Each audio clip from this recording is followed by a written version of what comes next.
ஒரு ஊரில் மன்னர் ஒருவர் வாழ்ந்து வந்தார். அவருக்கு வேட்டையாடுவதில் அதிக இன்பம். அவர் தமது ஆயுதங்களுடன் காட்டில் கொடிய மிருகங்களை வேட்டையாடிவிட்டு நகருக்கு எல்லையில் உள்ள கோயில் மரத்தின் நிழலில் சிறிது நேரம் ஓய்வாக உறங்கிக் கொண்டிருந்தார். திடீரென்று எங்கிருந்தோ ஒரு கல் வந்து மன்னரை காயப்படுத்தி அவர் தூக்கத்தை கலைத்தது. சுற்றியிருந்த காவலர்கள் நாலா பக்கமும் சென்று ஒரு நடுத்தர வயது பெண்ணை பிடித்து அழைத்து வந்து மன்னர் முன் நிறுத்தினார்கள். அதற்கு அந்த பெண் அரசரை பார்த்து, மன்னர் பெருமகனே, நான் காட்டில் விறகு வெட்டியும் அவைகளை பொறுக்கியும் நாட்டில் விலைக்கு விற்று அதில் கிடைக்கும் வருமானத்தில் என் குழந்தைகளுக்கு உணவு அளிக்கிறேன். வரும் வழியில் மரத்தில் பழங்கள் இருப்பதை பார்த்தேன். என் குழந்தைகளின் நினைவு வந்தது. பிள்ளைகளின் பசியை போக்குவது பெற்றவள் கடமை அல்லவா? அந்த பழங்களை பறிப்பதற்காக ஒரு கல்லை எடுத்து மரத்தில் எறிந்தேன்.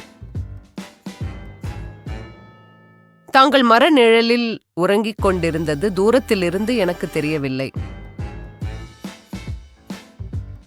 நான் எறிந்த அந்த கல்லானது உங்கள் மீது பட்டு உங்கள் தூக்கத்தை கலைத்ததுடன் உங்களையும் காயப்படுத்திவிட்டது. இந்த தவறுக்கு நான் தான் காரணம். தயவு செய்து என்னை மன்னித்து விடுங்கள் என்று வேண்டி நின்றாள்.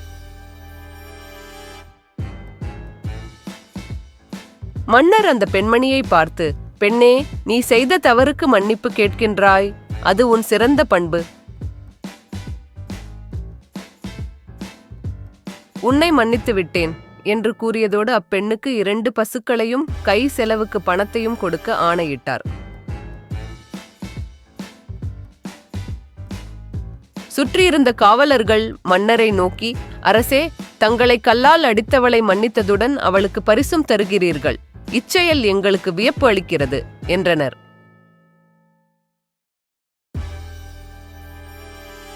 காவலர்களை பார்த்து மன்னர், காவலர்களே, அறிவற்ற மரம் கல்லால் அடித்தால் பழம் தருகிறது. அவ்வாறு இருக்க அறிவுள்ள நாம் எப்படி நடந்து கொள்ள வேண்டும்? மேலும் அவள் வேண்டுமென்று என்னை கல்லால் அடிக்கவில்லை. பழங்களை உதிர்க்கவே கல்லால் அடித்தால் அது தவறுதலாக என் மீது பட்டு என்னை காயப்படுத்தியது.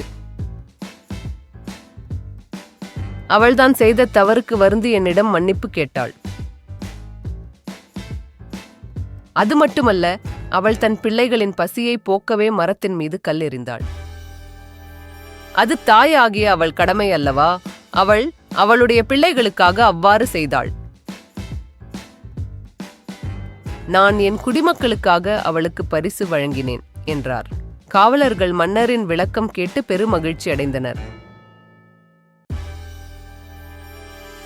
நீதி: செய்த தவறுக்கு வருந்தி மன்னிப்பு கேட்பது சிறந்த குணமாகும்.